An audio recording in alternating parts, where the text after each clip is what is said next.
السلام علیکم ورحمۃ اللہ وبرکاتہ۔ ناظرین، اگر آپ نے غور کیا ہو تو پچھلی ایپیسوڈ میں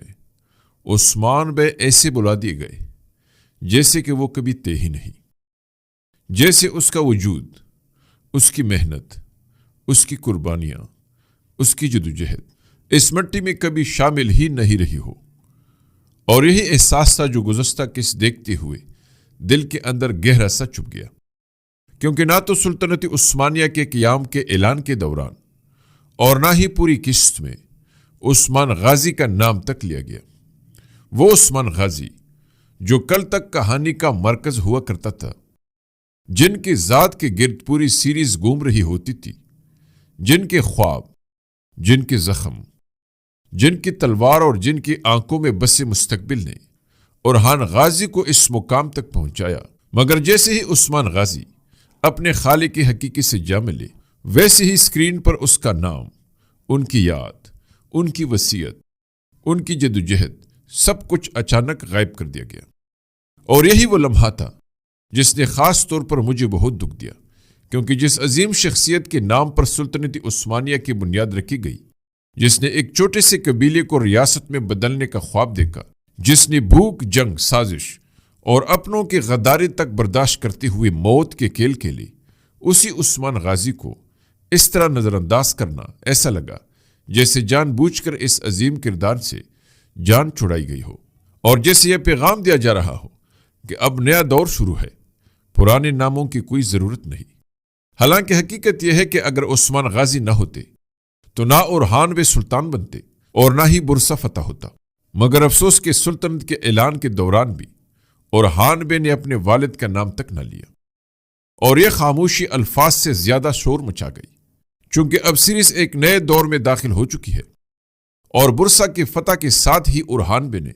نہ صرف خود کو سلطان منوا لیا ہے، بلکہ ارد گرد موجود تمام ریاستوں،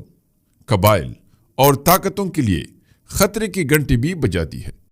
تیمورتاش کے خلاف کھلا اعلان جنگ کر کے اورحان بے نے یہ واضح کر دیا ہے کہ اب یہ محض سرداری کی لڑائی نہیں رہی، بلکہ یہ ریاست اور اقتدار کی جنگ ہے۔ اور اسی اعلان کے ساتھ کہانی کے تمام دھاگے تیزی سے ایک دوسرے میں الجھنے لگے ہیں۔ جہاں ایک طرف سیاست ہے، سازشیں ہیں، جنگ کی تیاریاں ہیں، وہیں دوسری طرف محبت، دھوکہ، شناخت اور جذبات کی جنگ بھی پوری شدت سے جاری ہے، خاص طور پر فاطمہ خاتون اور فلاویوس کے درمیان، کیونکہ اس وقت سیریز کے سب سے زیادہ چرچے فلاویوس ہی کی ہے۔ ناظرین، فاطمہ خاتون اور فلاویوس کے فینس، جنہوں نے ان کے محبت برے مناظر، نرم لہجے اور خاموش وعدوں کو دل میں بسایا ہوا تھا، اب شدید صدمے، غصے اور مایوسی کا شکار ہیں، کیونکہ جس طرح فاطمہ خاتون نے فلاویوس کو نظر انداز کیا، اس کی محبت کو شک کی نظر سے دیکھا اور اس کے جذبات کو حقیر جانا، تو ان مناظر نے یقیناً فینس کے دل توڑ دیے ہیں۔ فلاویوس نے اپنے باپ کا بدلہ تو لے لیا اور اپنے دشمن کو مار بھی دیا، مگر اس کے ساتھ اس پر ایک ساتھ دو ایسی مصیبتیں ٹوٹ پڑی ہیں، جن میں سے ایک فاطمہ خاتون کی بے رخی ہے، اور دوسری اس کی اپنی شناخت کا وہ راز جو اب اس کے وجود کو اندر سے کھا رہا ہے۔ وہ فلاویوس جو ایک عظیم بازنطینی کمانڈر کے طور پر سامنے آیا تھا، اب خود نہیں جانتا کہ وہ اصل میں کون ہے۔ اس لیے ناظرین، اس قسط میں اگرچہ بہت سے اہم واقعات ہوئے، مگر گفتگو، بحث اور نظریں صرف فلاویوس کے گرد ہی گھومتی رہیں، اور یہی وجہ ہے کہ آنے والی اقساط میں فلاویوس کے بارے میں ایسے حیران کن انکشافات ہوں گے جو پوری کہانی کا رخ بدل دیں گے۔ ناظرین، یہ جانیں گے کہ فلاویوس کس عظیم خاندان سے تعلق رکھتا ہے، اس کی اصل پہچان کیا ہے،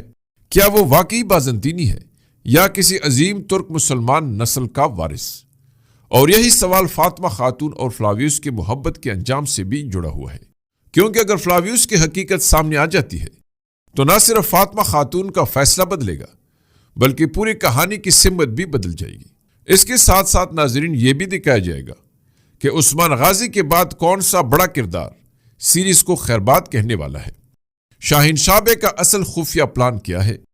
اسپورچا خاتون کے گرد کون سی سازشیں بن رہی ہیں، ٹرلر میں فلاویوس پر حملہ کس نے کیا، دمیرحان اور اورحان بے کو کون سا بڑا دھچکا لگنے والا ہے، فاطمہ خاتون کی شادی آخر کس سے ہوگی؟ اور فلاویوس اب فاطمہ خاتون کے لیے کون سا ایسا قدم اٹھانے والا ہے جو سب کو حیران کر دے گا؟ کہانی کا آغاز وہیں سے ہوتا ہے جہاں گزشتہ قسط ختم ہوئی تھی، جب اورحان بے نے منگول سفیر کے گردن اڑا کر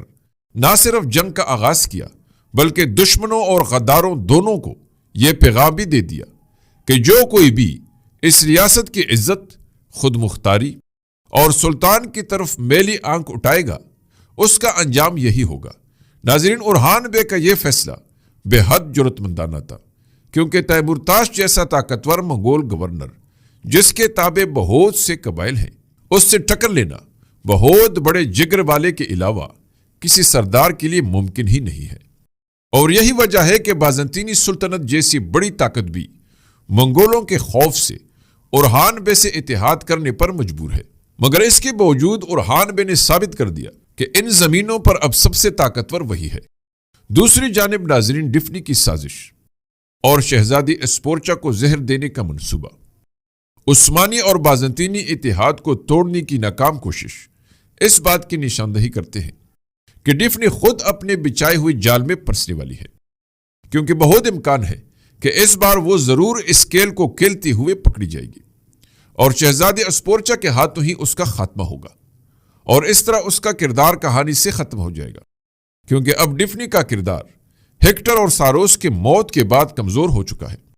اور کہانی میں کمزور کرداروں کے لیے کوئی جگہ نہیں بچتی۔ دوسری طرف فاطمہ خاتون اور فلاویوس کے جو مناظر دکھائے گئے ہیں، جس میں فاطمہ خاتون کے ہاتھ میں خنجر ہے اور فلاویوس سے سختی اور بے رخی سے بات کرتی نظر آئی ہے، اور فلاویوس پر پیچھے سے ایسا لگتا ہے کہ حملہ ہوا ہے یا پھر اس کو فاطمہ خاتون کا خنجر لگا ہے، کیونکہ اس کی آنکھیں کلی کی کلی رہ جاتی ہے، تو یہ منظر حقیقت نہیں بلکہ فاطمہ خاتون کا فلاویوس کے ساتھ شدید محبت کی وجہ سے اس کا خواب ہوگا، کیونکہ اس منظر میں فلاویوس اکچورا والے تاجر کے لباس میں ہے، جبکہ حقیقت میں جب سے فاطمہ خاتون اس کی حقیقت جان گئی ہے تب سے وہ اپنے بازنطینی کمانڈر والے لباس میں ہی گھومتا ہے، جس میں وہ پچھلی ایپیسوڈ میں کائی قبیلے بھی آ چکا ہے۔ اس لیے ناظرین، ٹریلر کے اس منظر میں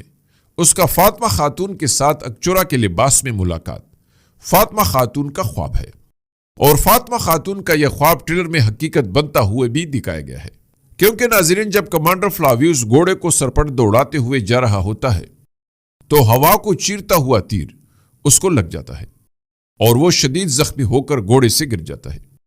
اور جہاں تک فاطمہ خاتون کا یگت کو شادی کے لیے ہاں کرنے والی بات ہے، تو وقتی طور پر غصے میں آ کر فاطمہ خاتون نے ایسا قدم ضرور اٹھایا ہے اور کہانی میں سسپینس بھی پیدا کر دیا ہے، لیکن یگت سے اس کی شادی نہیں ہوگی بلکہ فلاویوس سے ہی ہوگی، کیونکہ اصل میں فلاویوس کا تعلق ایک عظیم مسلمان خاندان سے ہے، جو کہ ابھی تک خود فلاویوس اور دوسروں کے لیے ایک راز ہے، لیکن ہم جان گئے ہیں، کیونکہ فلاویوس کے باپ کا وہ خنجر جس سے ساروس فلاویوس کو مارنے جا رہا تھا، ناظرین، اسی خنجر میں فلاویوس کی پہچان چھپی ہے، کیونکہ یہ خنجر فلاویوس کے اصلی والد کا ہے۔ اب اس خنجر میں کیا راز چھپا ہے؟ تو ناظرین، اگر فلاویوس کے ہاتھ میں اس خنجر پر موجود نشان کو دیکھا جائے تو بالکل واضح ہو جاتا ہے کہ یہ ایک ترکی نسل مسلمان قوم کا نشان ہے، جو کہ صدیوں تک کریمیا میں آباد رہے،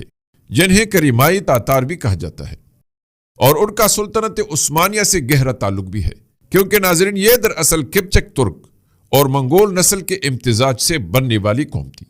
یہ لوگ 13ویں صدی میں منگول سلطنت کے زوال کے بعد ابھرے، جن کو کرلش عثمان سیریز میں بھی دکھایا گیا تھا، جب یہ عثمان بے کی مدد کے لیے آئے تھے۔ اس کے علاوہ اس قوم کے جھنڈوں پر وہی نشان ہوتا تھا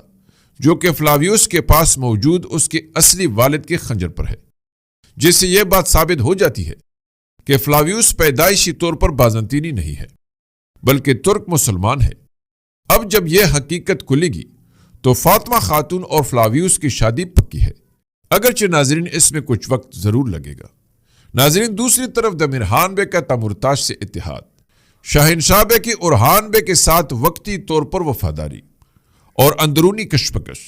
یہ سب مل کر یہ ثابت کر رہے ہیں کہ اب یہ سیریز اپنے سب سے نازک، سب سے فیصلہ کن اور سب سے خطرناک مرحلے میں داخل ہو چکی ہے، جہاں پر ہر کردار کو یہ فیصلہ کرنا ہوگا کہ وہ تاریخ میں وفادار کے طور پر یاد رکھا جائے گا یا غدار کے طور پر، کیونکہ آنے والے دنوں میں نہ صرف جنگیں ہوں گی بلکہ قربانیاں، شہادتیں اور ایسے فیصلے بھی ہوں گے جو پوری سلطنت کی بنیادیں ہلا کر رکھ دیں گے۔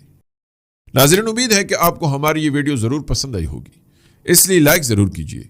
ملتے ہیں اگلی دلچسپ اور معلوماتی ویڈیو میں، تب تک اللہ نگہبان۔